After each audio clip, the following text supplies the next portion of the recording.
السلام عليكم ورحمة الله وبركاته. أهلا بكم في قناتي قناة جاتو في جاتو. النهاردة إن شاء الله هنعمل مع بعضينا تورتة سهلة للمبتدئين وكمان كيكة هشة وخفيفة، فتابع معايا الفيديو للنهاية إن شاء الله تستفيدي.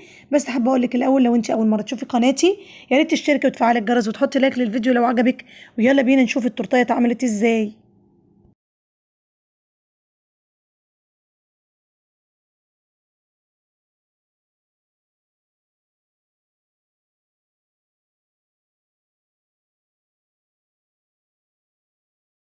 اول حاجه كده انا معايا البوله تكون جافه تماما ما فيهاش ولا نقطه ميه، وهنزل عليها كده باربع بيضات بدرجه حراره المطبخ ورشه ملح. وهجيب كده المضرب، لو عندك عجان ممكن تشتغلي بيه، بيكون اسهل طبعا واسرع كتير. هنزل بكوبايه من السكر الحبيبات وهبتدي اضرب حوالي 10 دقايق لغايه ما يعلى معايا الخليط ويبقى لونه كده فاتح وابيض بالشكل ده. بعد كده انا هجيب نص كوب ميه العاديه خالص وهقلب مرتين بس كده واوقف المضرب تماما. بعد كده هنزل بمعلقتين كبار من الزيت، وبعد كده بنص كوبايه من النشا تكون مليانه كده ومضغوطه.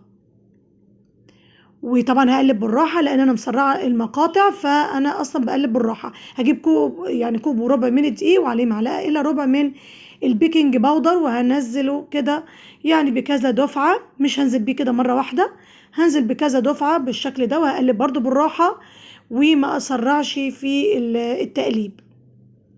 ده القوام بتاعه كده. طبعا انا بجيب الجوانب بتاعته، القوام بتاعه كده طري شويه.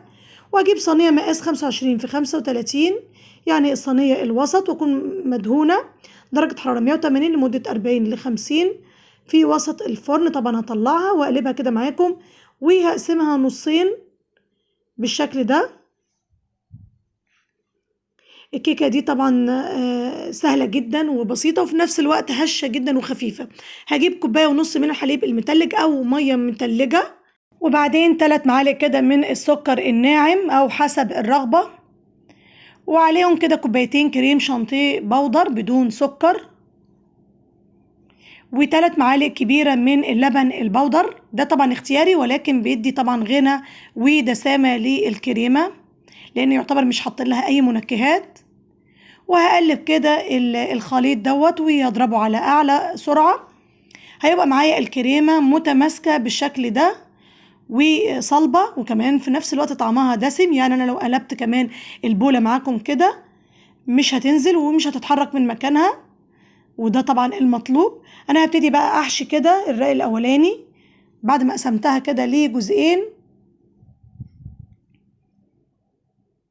هفرد كده الرق الاولاني وازود فيه الكريمه، مفيش مشكله لو عايزه طبعا تعملي كوبايه واحده بس انا عملت طبعا حساب التزيين، فعشان كده عملت حوالي كوبايتين الا ربع. وهغلف بقى بالشكل ده وتاخدي راحتك تماما في تغليف الكيكه. وبعد ما غلفتها انا هجيب كده الفرشه السيليكون كده وهعمل رتوش كده بسيطه.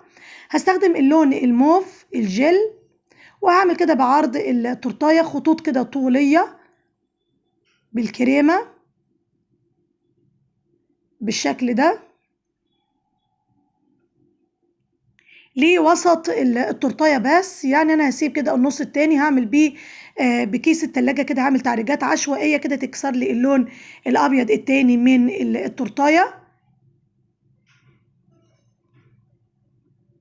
برضو ادت شكل جميل. على حرف التورتايه كده هعمل روزيتات بيضة عادية خالص بالكريمة. انت ممكن تستخدمي كريمة اقل من كده، مفيش مشكلة لو انت مستكترة الكريمة، بس طبعا ديت صينية يعتبر حجم عائلي. انا جبت كده فيونكه كده من عجينه السكر وحطيتها على الحرف، بس بعد كده لقيتها مش مناسبه فحطيت مكانها فراشه من التوبر الورقي. انا حطيت كده فراشات من التوبر الورقي وبعدين حطيتها هي كده في وسط التورتايه، وفي الاخر رشيت عليهم كده دست فضي، يعني عكس كده الفخامه بتاعه التورتايه. بصراحه شكل النهائي لوحه فنيه بجد، لازم تجربوها.